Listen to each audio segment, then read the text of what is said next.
In other words, Christ is saying, get swords so that the prophecies about me can be fulfilled. And then what do the apostles say? They said, Look, Lord, here are 2 swords. Is it conceivable to any of you that with 2 swords Jesus planned to overthrow the Roman Empire? There were more. That's what he was trying to suggest. The war in Ukraine is fought in the name of Christianity. The Russians claim to be defending God. The Ukrainians claim to be defending God. The Americans claim to be arming the Ukrainians in defense of the God-driven imperative of their belief system. The British government bombed Iraq, Afghanistan and Libya in the name of God. We're going to debate the question, should you follow communism or should you follow Christianity? I am going to make the case, ladies and gentlemen, that you should follow the Christian faith, and if you're a communist, you should abandon communism. My first reason for this is that the diagnosis, the description, the ontological description of humanity, can you just count me down how many minutes have passed? 4 minutes. Yeah, right. The ontological description of communism. Do you want to tell people what ontological is? Ontological is about the nature of the being of the human person, is flawed and incorrect. Communism states that human beings are born a blank sheet of paper, and society writes the code upon your soul that you then go on to live by. So if you're greedy, it's because the society you're born into is greedy. And that if we create a communist state, that a new man will emerge, a Marxist man, a communist man, who will be free from the worst traits of humanity. This is a lie. Karl Marx was wrong. Human beings are, for the most part, a blank sheet of paper. But on that blank sheet of paper is a single line of code that you were born with from birth. You had it. It is to be selfish. Biologists like Richard Dawkins acknowledge the idea of the selfish gene. And we see in all kinds of human civilizations through all of society, including everywhere where communism has been tried, that selfishness corrupts those societies. Why has communism never been tried, as the good lady states? Why have the communists always failed to establish communism? Because of the selfishness of the people creating the society. Christianity, by comparison, is accurate in its ontological description of humanity. It says that human beings are born selfish, and it uses that truth to guide its politics, so that the point of political affairs is to mitigate the selfishness of man. The reason why capitalism is so successful in our world is precisely because it agrees with the selfishness of man. It gives license to the selfishness of man, and that is why as an economic system it works. Don't take my observation as an endorsement. It isn't. I don't endorse capitalism or laissez-faire economics. However, that is the reason why communism has consistently failed, and it is the reason why capitalism succeeds, because capitalism acknowledges the selfishness of man and works with it. And thus this is a proof that the Christian teaching about the ontological nature of man is true. But by contrast, the ontological statements of the writings of communists like Karl Marx are in error. And if you're building your politics on error, they will fail, just as we have seen communist states fail across the world. How much time do I have, sorry? Thank you very much. That was impressive. Even though I studied 4 minutes. sociology for my sins once upon a time, I still never quite grasped what ontological is. So, do you want to repeat I'm sorry, that again? I'm having a formal debate. How you define that? Ontological is a description of human nature. Of human nature. So, the argument that Bob was making is that man is inherently bad.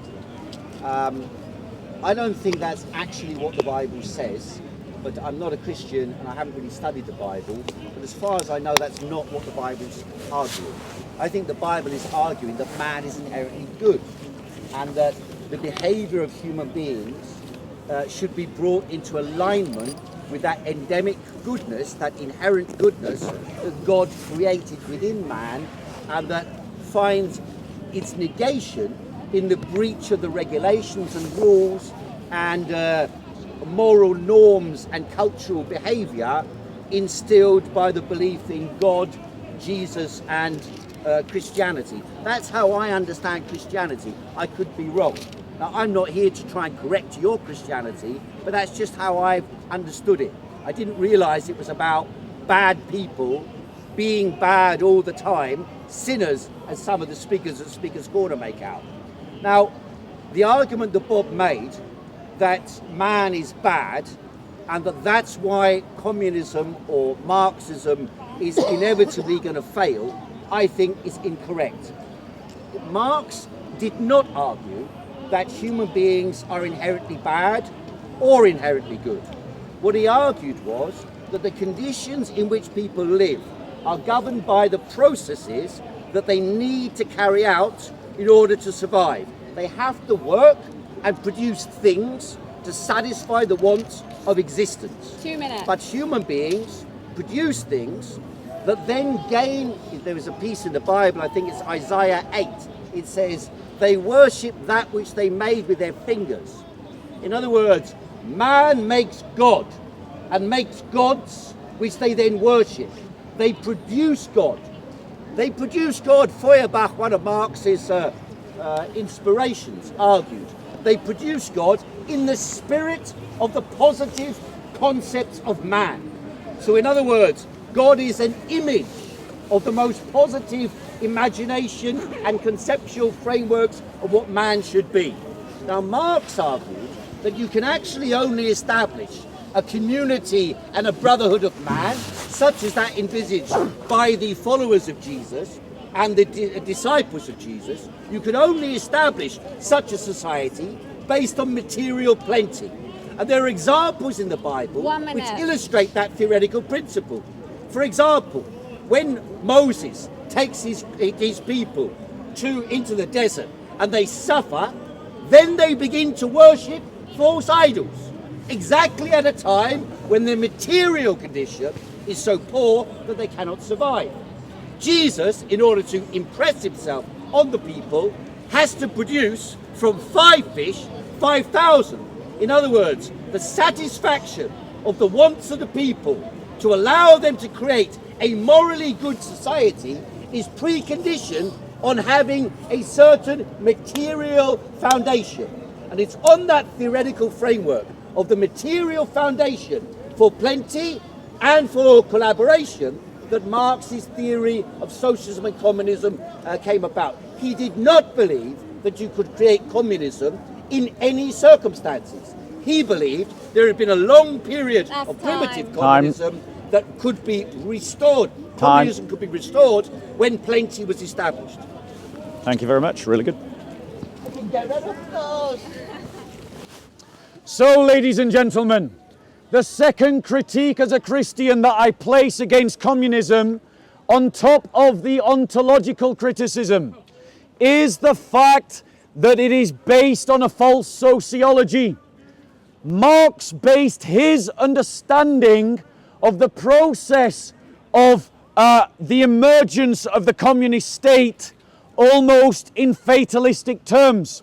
And the reason why he did that is that he was using the Hegelian paradigm by the philosopher Hegel that spoke of the zeitgeist of the time in which society would progress from thesis to antithesis to synthesis, and that this material process would inevitably lead to the rise of the communist state.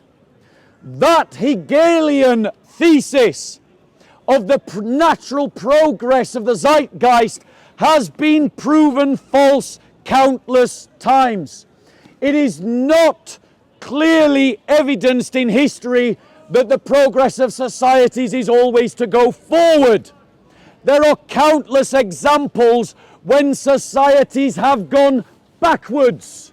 Let me give you an example. The collapse of the Roman Empire in the 4th century led to a decrease in learning, led to what Enlightenment thinkers termed as the Dark Ages.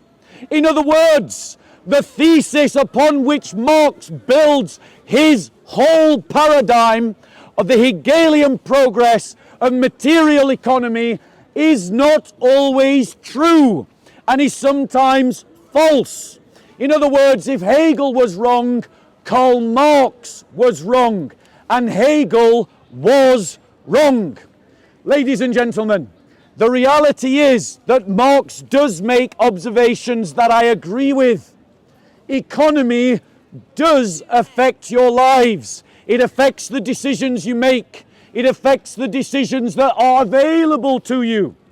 But the problem with the Marxist critique of capitalism is that it believes that freedom can come about if the worker has possession of the means of production, that this itself gives freedom. But Christ says no to this. Christ says that freedom is a faculty, ladies and gentlemen, of knowledge. That if you know the truth, it is the truth that shall set you free. In other words, ladies and gentlemen, even if the proletariat were to gain control of the means of production, if they were not in the truth of Christ, they would still be bound to their sin. They would still be bound to their fallenness. They would still be bound to corruption that so permeates the world.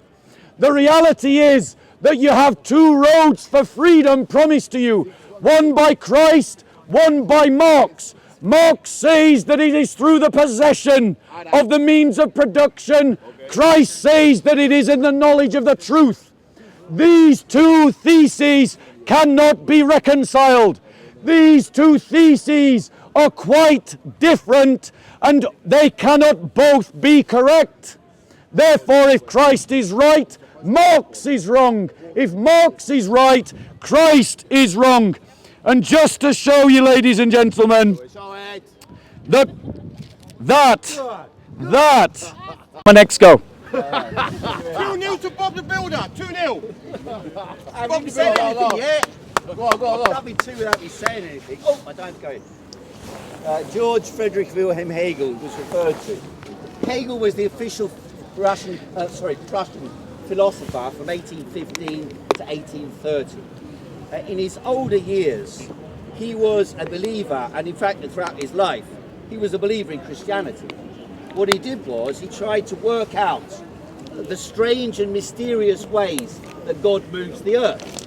He believed that God would move through human beings through a series of contradictory processes which were observable in the world, would move towards the idea of God being realized on earth. Now there are people at Speaker's Corner who stand up as Christians and say, well, you must repent because in the afterlife you're going to go through hell. You know, you'll be tortured, murdered, burned, set on fire, so on. There are a lot of people who think that's an appealing concept as to why you should adopt Christianity. Now Hegel didn't believe that. Hegel believed that God was moving through man as a spirit to make human beings establish a superior type of human life on earth. It was again a reflection of the conflicts between the Catholic Church, which had ruled over Europe in an obscurantist and authoritarian fashion for centuries, between Charlemagne's time or even earlier, up until the 17th century, the French Revolution and the English Revolution. But earlier than this, a little bit earlier than this in Germany, Martin Luther adopted a new form of Christianity. You have to understand these processes of the development of Christianity, not in terms of a body of ideas, which was the problem with Hegel's concept.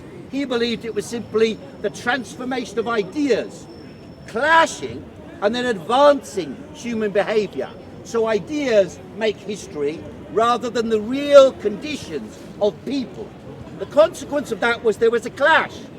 When Martin Luther went to Rome and discovered that the Catholic Church was based on fraud and lies, pompous people in smart outfits, adorning themselves with ornaments and gold, and acquiring wealth at the expense of the masses, they were corrupt and should be overthrown.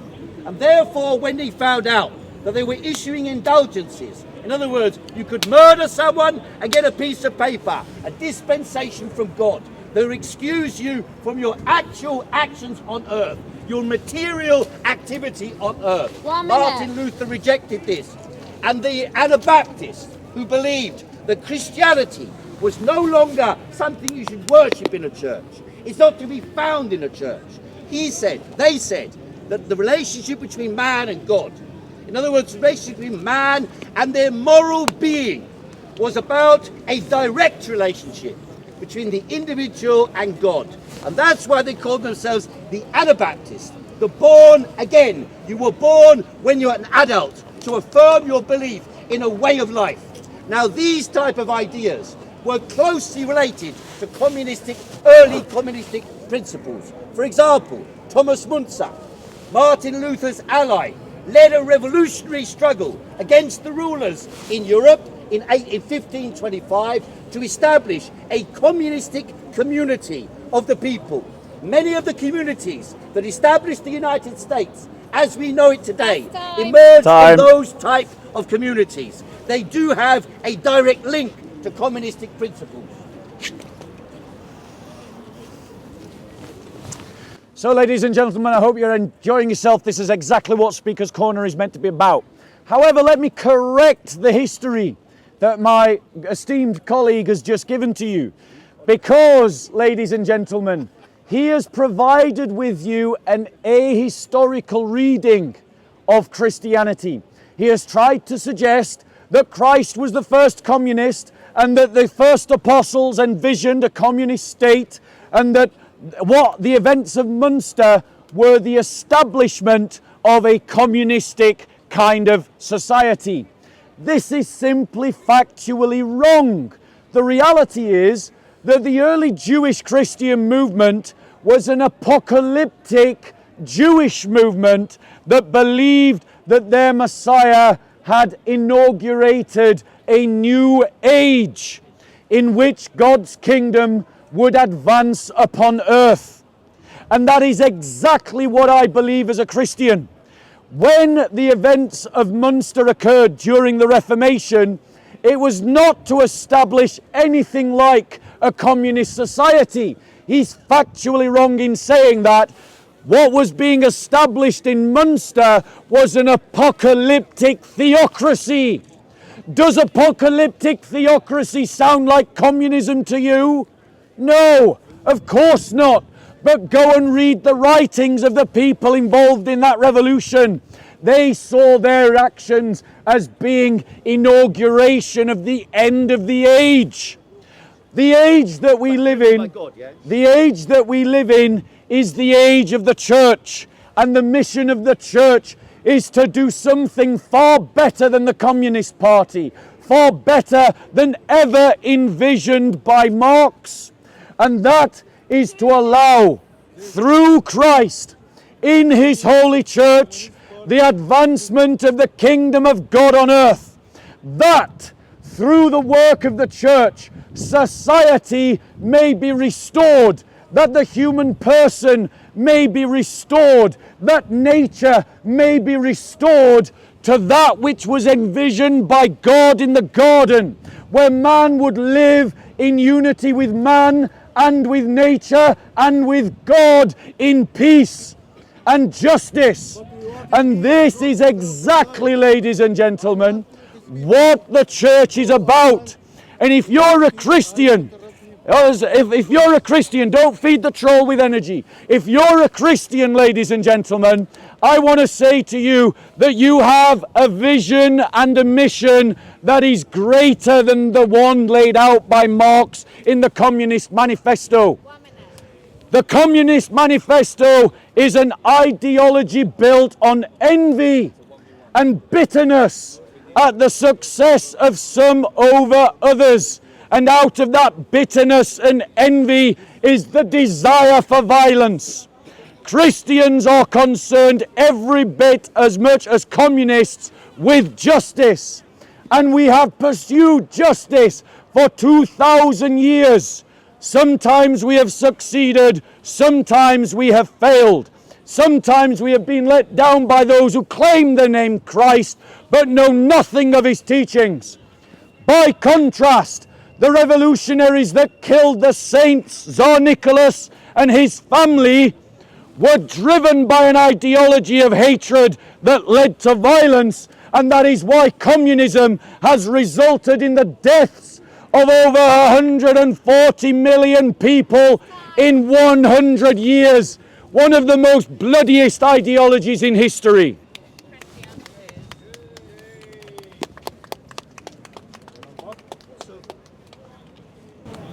The reason why I'm taking up the issues that are specifically raised is because Marxism is about a method of understanding the history of the world based on the material conditions that people live in. And so, for example, the image that Bob presents of Jesus Christ, I don't think is accurate. Jesus Christ, don't forget, lived under a society in which the Jewish people and the Christian people were enslaved. And people who are enslaved generally dislike their enslavement. Not always, but generally dislike their enslavement. And so there are interpretations which I think are correct as to what Jesus was up to, which contradict the type of argument that is being presented and contradict the general view of what Jesus is in the Christian ideology or Christian faith. Jesus, I put to you, was a revolutionary leader of the slaves of Judea. And the reason why he was executed, if you check through the text of the Bible, you'll see many of them have been changed at different times during the course of history. Particularly under the Romans, they changed them. When the Romans adopted Christianity, they removed part of what Jesus was supposed to have said. Because if you ask yourself, Jesus was going around, a few days before he was killed, Jesus was going all around making speeches, right? And then when, what's his name, the traitor? Judas. When Judas goes to report where Jesus is, that's supposedly what he gets paid for, right? Yes? He gets paid for revealing where Jesus is. But Jesus is going and speaking in public like I am at Speaker's Corner. Everybody knew where Jesus was. He wasn't betraying where Jesus was. On the contrary, what happened at the Last Supper indicates that Jesus was plotting an armed insurrection against Roman rule, against the rule of the slave owners. So what he said at the Last Supper was, I quote you, you can tell me the exact quotation, but you know what I mean. He says, if you have a mantle, a coat, sell it and get a sword. If you have some other thing, sell it and get a shield. And then he leads his forces up onto a hill or something like that. They meet the Romans, and I think it's Simon, if I'm right, pulls out his sword and smites off the ear of a Roman soldier. In other words, a direct clash organized by Jesus to organize an insurrection against the oppression of the oppressed, against the slave people. But under the Roman rule, when Romans adopted the belief of Christianity, after all, before that they used to feed them to the lions, right, in circuses. When they adopted Christianity, they needed to make it a passive and reformist religion. And so they changed the wording, they changed the emphasis, and they made the story into something where Jesus was some kind of pacifist, where he says, you know, do not hurt the other person, do not harm the other person. 2 or 3 words after he's told people to get a sword and overthrow Roman rule. In other words, Jesus was, in my interpretation, a revolutionary fighter for the freedom of the people against the slave ownership of Roman rule. And is a model in that sense for revolutionary struggle right since that time, like the But now whoever has a money belt is to take it along, likewise also a bag, and whoever has no sword is to sell his coat and buy one. For I tell you, this which is written must be fulfilled of me. And he was numbered with the transgressors, for that which refers to me has to be fulfilled.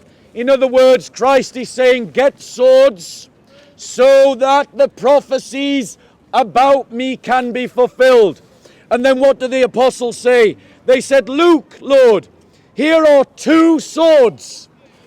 Is it conceivable to any of you that with 2 swords Jesus planned to overthrow the Roman Empire? There were more. That's what he was trying to suggest, and yet that's what the text shows.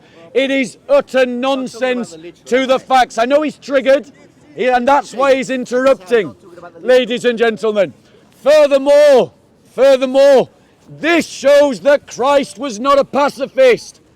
Christ went into the temple in John chapter 2, and he cleansed the temple having made a whip of scourges, and he used that whip on man and beast.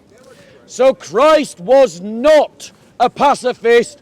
Christians are not pacifists, but no, they are not communist revolutionaries. I don't blame the communists for trying to claim Jesus.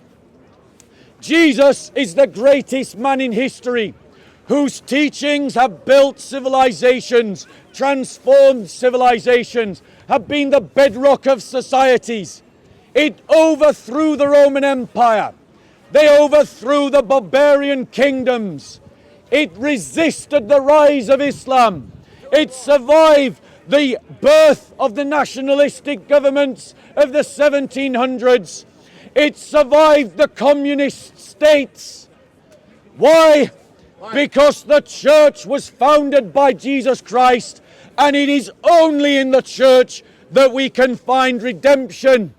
And that redemption is transformative of this world, but it is about what happens in the next.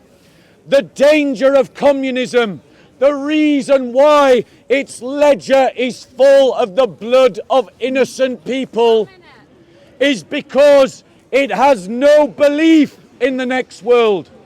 The highest authority is the state, and all resources, including all people, should be used for the cause of the ideology. In other words, you are all the means to an end, not an end in yourself. And that is why the ledger of communism is full of blood.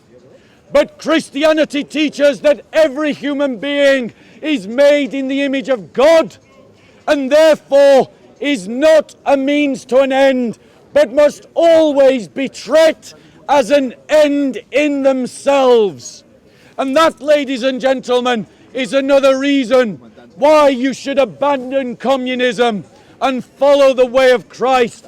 Follow the teachings of Christ. How am I doing for time? 5 seconds. I'll stop there. I'll give it to you. Can I just clip that in there? Sure. There we go. So, as far as I understand it, there's no real evidence that Jesus ever existed.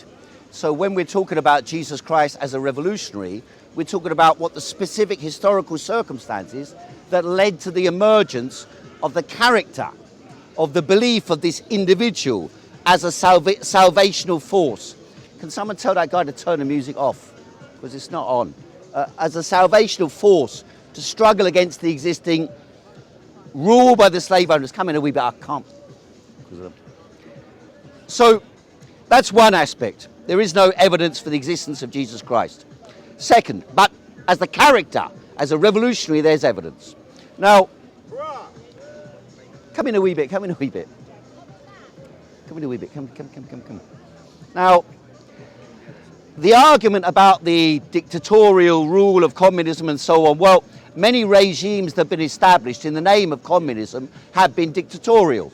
And there's a reason for that. It's the same reason why Christianity was never able to fulfill its conceptions, its positive conceptions about how human beings should live collectively and share out the wealth and so on. The reason why that is because the material conditions, if your economy is backward, so let's say our society produces 30 loaves of bread and there's 20 mouths to feed. What is going to happen? It means unless we produce 30 loaves of bread, some people are going to grab the loaves of bread that they require more than other people, and other people will go without. If you produce more, let's say 40 loaves of bread, and there's 30 mouths to feed, and each loaf of bread is an analogy for the necessaries of life, then some people will accumulate that surplus over and above what is produced, because there's not enough for everyone to have an extra loaf of bread, but there is enough for 10 people or less to acquire the surplus produced. How much? 2 minutes. 2 minutes. So if you have some people acquiring that wealth, you have the foundation of class society.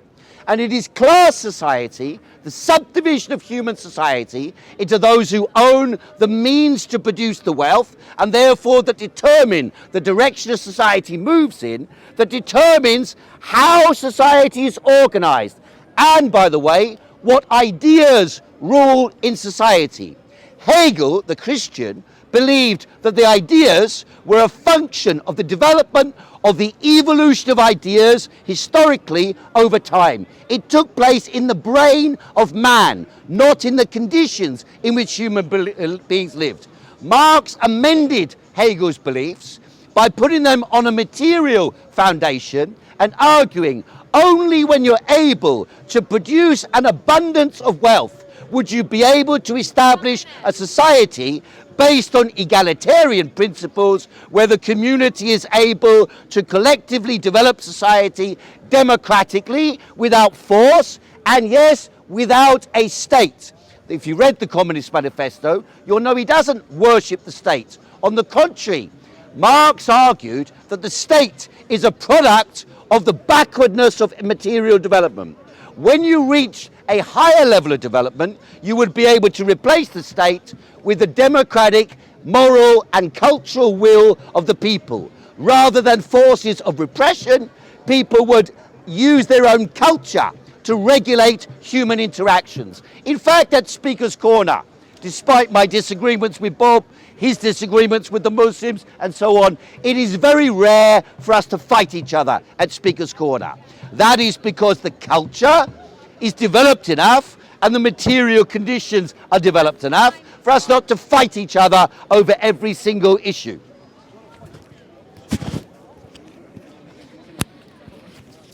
So, ladies and gentlemen, you all heard him claim that there's no evidence that Jesus Christ ever existed. Put your hand up if you heard him say that. You did. You did hear him say that. However, he doesn't know the history. I'm just going to read from Tacitus. What time was that? What date? Nero was right. Tacitus was writing in the 1st century. Nero fastened the guilt on a class hated by their abominations called Christians by the populace. Now notice the brother is triggered and he's shouting at me, wasting my time. Called Christians by the populace. Christus, from whom the name had its origin, suffered the extreme penalty during the reign of Tiberius at the hands of Pontius Pilate. Let me give you another example from Pliny the Younger. Pliny the Younger was writing around 112 AD. They were in the habit of meeting on a certain fixed day before it was light, when they sang in alternate verses a hymn to Christ. Let me read from you evidence from Josephus Flavius, someone from the 1st century, who wrote, about this time there lived Jesus, a wise man indeed. One ought to call him a man, for he wrote surprising feats. He was Christ. He was the Christ. When Pilate condemned him to be crucified, those who had come to love him did not give up their affections for him. On the 3rd day he appeared, restored life, and the tribe of the Christians has not disappeared. So we have countless first century evidence that Jesus Christ existed. Dr. Bart Ehrman, who is a critic of the Christian faith, has made countless statements affirming his belief in the reality of Jesus as a person. Now, ladies and gentlemen, without the need for revolutions, we Christians hold out for you the society that the communist wants. Read Acts chapter 4 from verse 32 onwards. And the congregation of those who believed were of one heart and soul, and not one of them claimed anything belonging to him was his own, but all things were in common property to them. And with great power the apostles were giving testimony to the resurrection of the Lord Jesus, and abundant grace was upon them all. For there was not a needy person amongst them, for all who were owners of land or houses would sell them and bring the proceeds of the sales and lay them at the apostles' feet, and they would be distributed each according to the need. In other words, ladies and gentlemen, thousands of years before Karl Marx ever gave his Communist Manifesto, Christ founded a community on theocratic terms that establishes the things that the communists strive for. An example of this would be the Bruderhof today, who I'll talk about more next. Well, thanks for confirming what I was arguing earlier on. I was arguing earlier on, if you go through the video, you'll be able to see that. I argued earlier on that early Christian communities and Jesus himself advocated some kind of communism, and you just confirmed that. Because what Karl Marx says in the Communist Manifesto is a society would be established, where from each according to their ability, in other words, you work according to your skills and your capability. Marx believed in God. He did originally believe in God, yes. He was a Christian. His father was a Lutheran, and he was a Christian up until about his university days. As a communist. He wasn't then a communist. He became a communist afterwards. But as you're saying, you said the wealth would be distributed according to need. Is because the majority of human history, from our emergence as apes, from the jungles of the Congo and Central Africa, when we emerged as apes from the jungles and entered onto the plains, some kind of ecological change probably precipitated this. And our ancestors adopted upright posture and were able to look around and check for wild beasts and wild animals. We began to have the unique ability to use the counterposed finger and thumb to manipulate nature and make tools, and yes, make idols to explain the occurrences that appear around us. The rising of the sun, which of course doesn't rise, although the church said it rises and the earth is the center of the universe. Galileo and earlier Copernicus proved that this was not the case. Instead of this, the earth moves around the sun. And in Galileo Galilei from Bertolt Brecht, he has the peasants in Palermo dancing on the street and singing. The sun doesn't revolve round the earth. The world doesn't revolve around the princes. In other words, revolutionary conclusions are developed by the scientific and material development that man produces by their control over their hands and their brains. But man is alienated from their basic species essence, from the nature of what human beings are. Human beings are social and collectivist animals, but they are separated from their collectivism precisely by the emergence of a class of people and classes of societies where some people own the wealth produced by the hands and brains of others. And up until today, from the time of the emergence of agricultural society, about 25,000 years BC, human beings have lived under either slavery, feudalism, Asiatic despotism or capitalism, in which a few people own the wealth and the means to produce the wealth. And that can be overthrown, is the argument of Marx. Exactly. So, ladies and gentlemen, if you want to move in, if you can't hear my voice, move in, because I'm not going to project my voice. You're not going to keep projecting my voice. The fact of the matter is, ladies and gentlemen, the kind of society that the communists are willing to kill for and die for is the kind of society that Christians have produced. Go and look up the Bruderhof. Go and look them up now. There's a village in England owned not by communists, not created by communists, but created by Christians, in which no one receives a wage, but no one is poor, homeless, or in want. And what is it that underpins that essential village, that utopia that the communists want?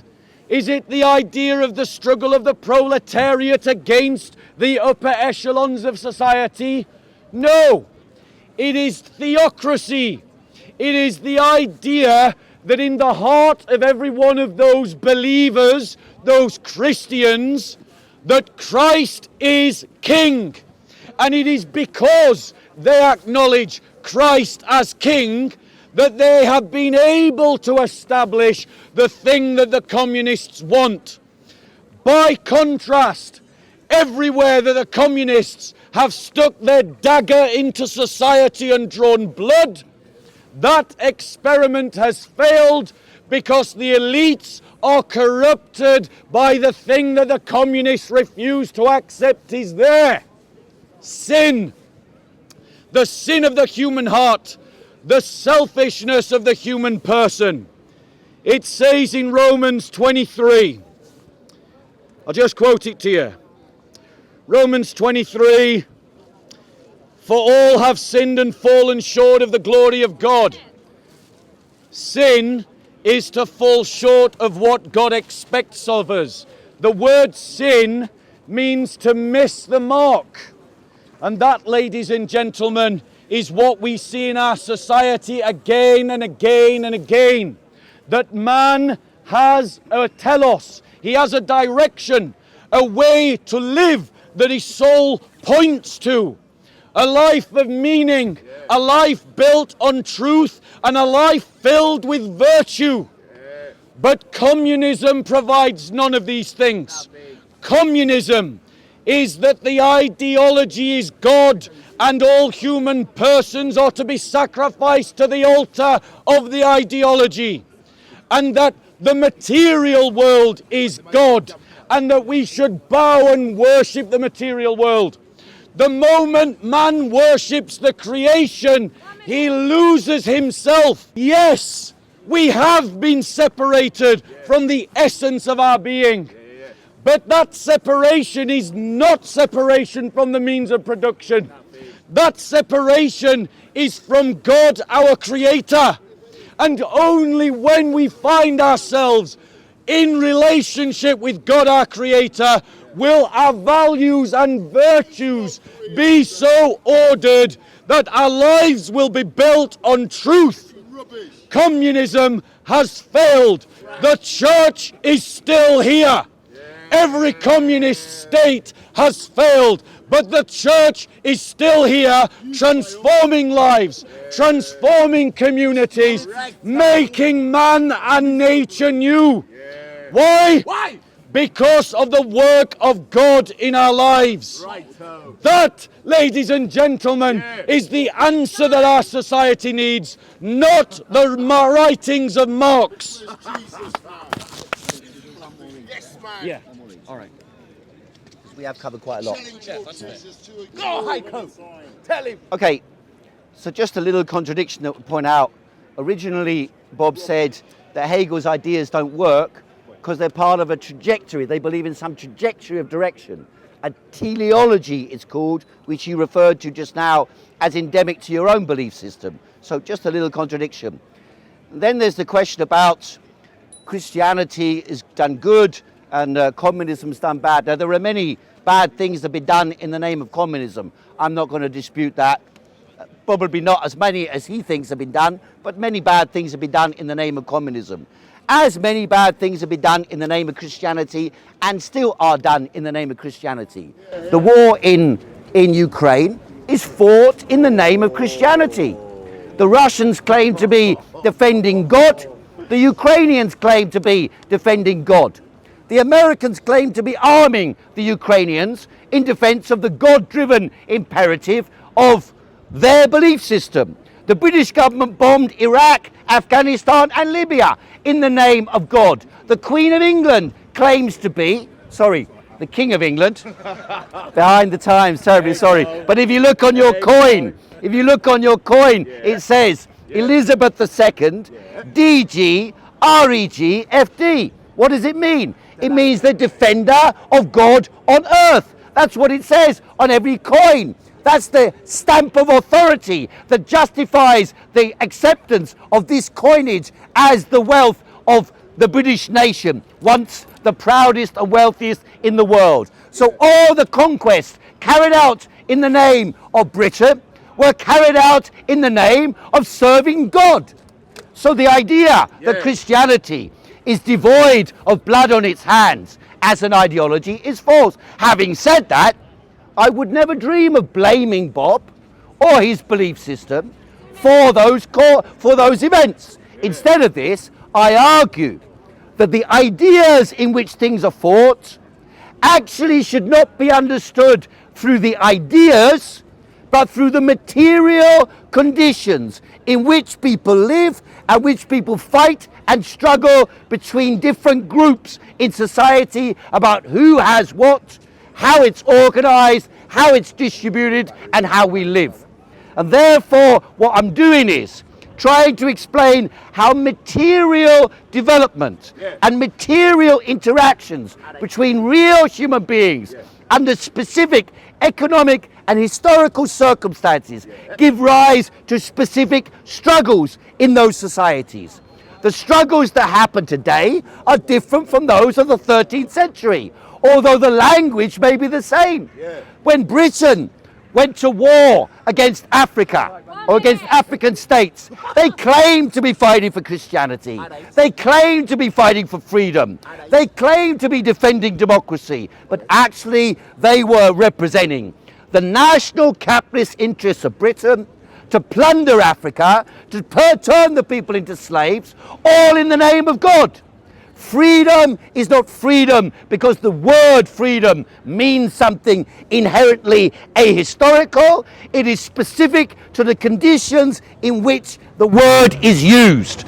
And therefore, Christianity, and Bob has been indicating this, in contradiction to what I was arguing earlier on, or what he argued earlier on, and in correspondence with what I argued, that basically his aim is to have communistic communities. But I argue those communities you discussed have to have a certain material foundation for them to survive. If you're saying people can live without take what they need, they'll only be able to do that if there's enough for them to get what they need. So one more each. One more round? Yeah, one more each. Okay. We're doing one more round. Summation. Oh, so now the summation is... Summation? Oh no, Yeah. one round and summation. Yeah, No, now this this is the summation. Have you had your We can summation? come back. No. Okay. You started. All right, right. So, ladies and gentlemen, my final comments, my summation. All right. And for those of you that came late, you can find the entire debate on SOCO Films. SOCO Films. Go and look it there. Ladies and gentlemen, I have demonstrated to you that there are great problems with communism and that Christ answers all of those problems. I want to show to you that the reason why our world is in difficulty is not purely because of material conditions. That's the communist thesis. It is because of the brokenness of our own hearts. And it is because this world is subject to principalities and authorities that are not material, they are spiritual, and you can only be free from them when you have knowledge of the truth which is found in Christ. I read from Colossians 1:16. For by him all things were created in heaven and earth, visible and invisible, whether thrones or dominions or rulers or authorities. All things were created and exist through him and for him. It is only when we find our place in Christ that we find the balance that we need to live our lives in truth and in virtue. If the communist theory is right, then there is no God.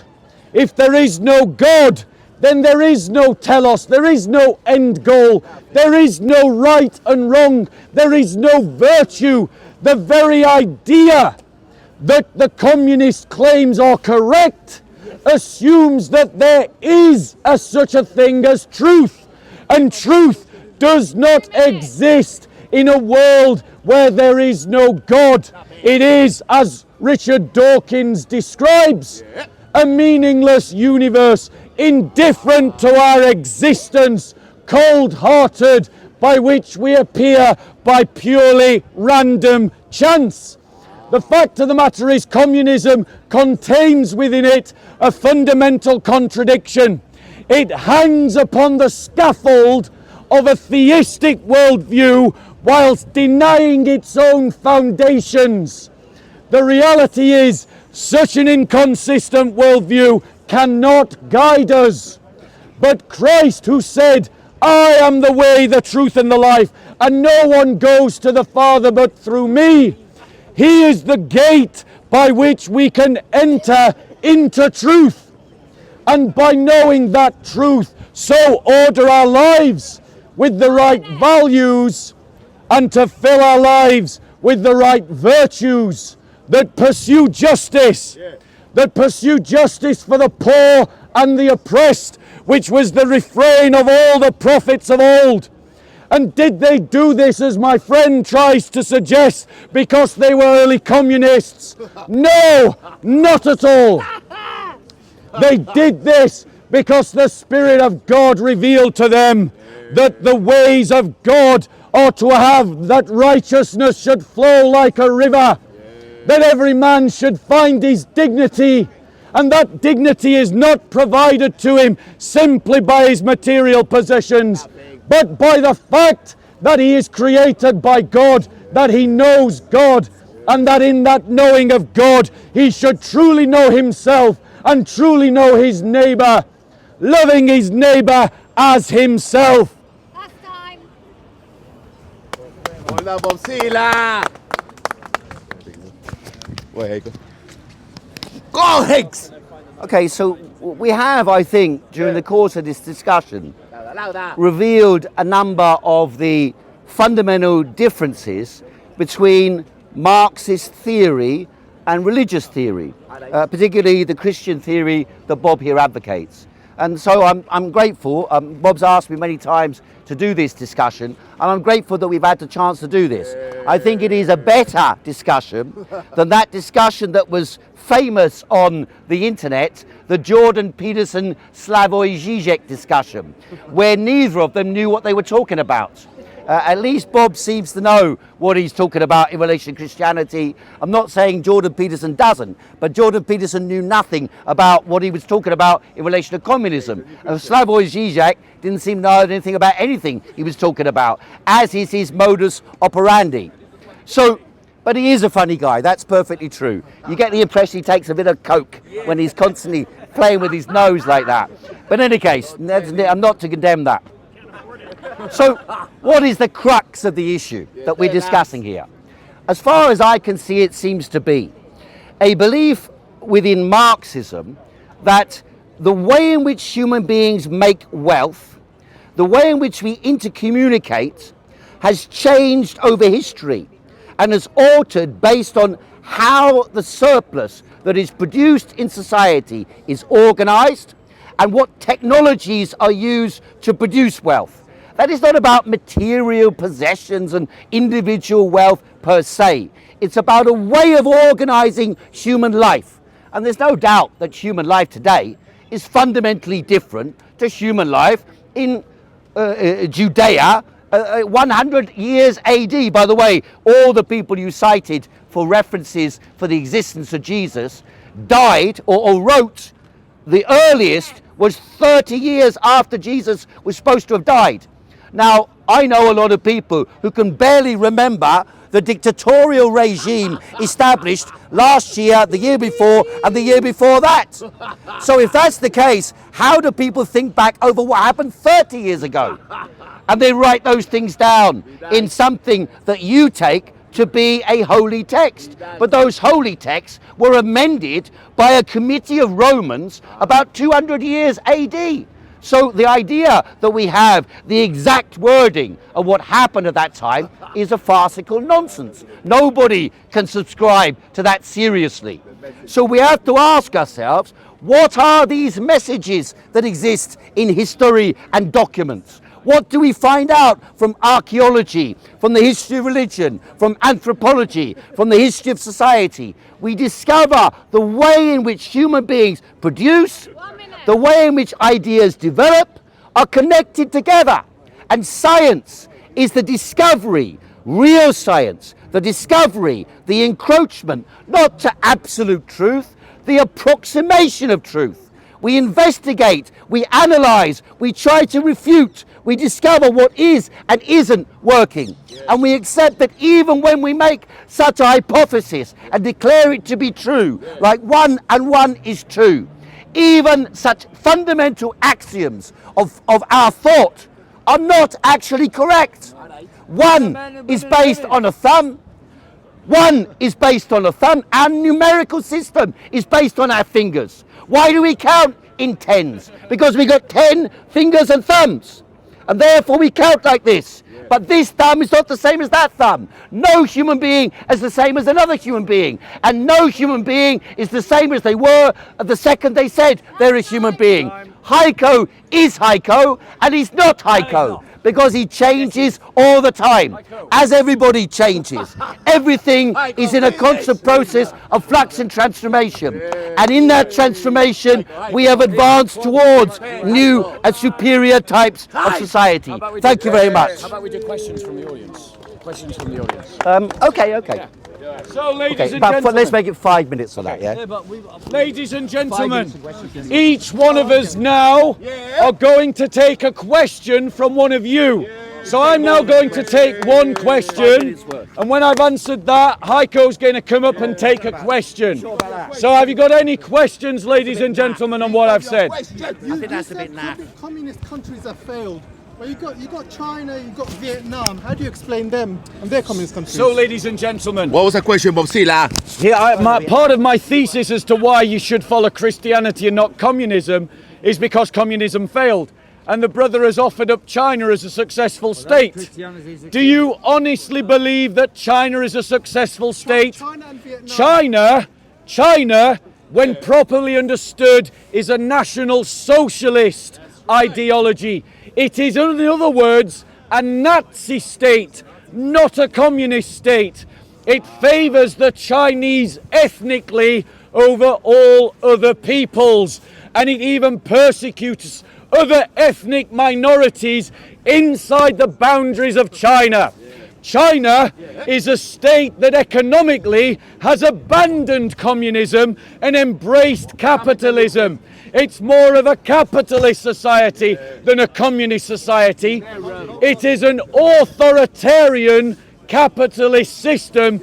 Therefore, it is an example of the failure of communism. And very quickly, let's be clear.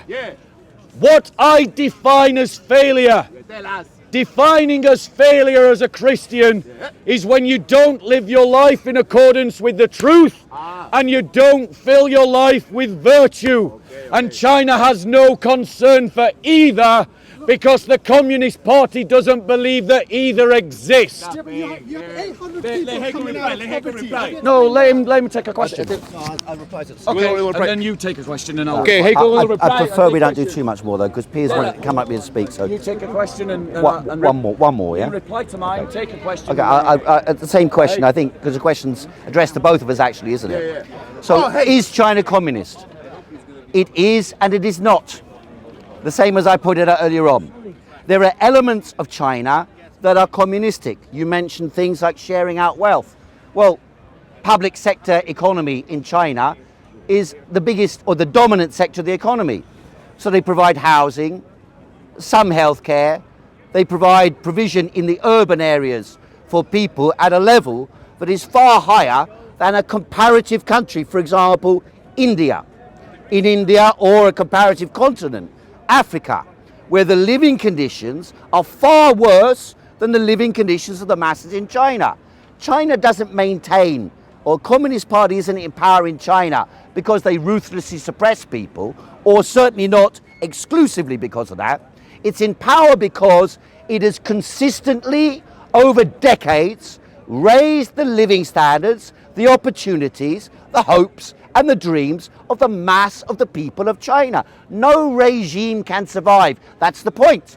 You could have a Christian regime in China. In fact, you did have leaders in China who claimed to be Christian. You even had a Christian revolution in China, in the Taiping Rebellion, in which 50 million people died, by the way. 50 million people, but he wasn't really a Christian. So the question is China communistic? There are elements of communism and there are elements of capitalism. The elements of capitalism are repression, exploitation, child labor and so on. And the clash in China is between these forces. I believe that Marx was correct, that the working class are the agents of revolutionary change. And that would be valid for the working class of China as well. I believe the working class of China, their aspirations, their demands are what shape the trajectory of Chinese society. And by the way, I can prove this in relation to this. For 2.5 years, we protested in Hyde Park and throughout the Western world against the, against the lockdowns. But, I'll finish in 1 second. Against the lockdowns.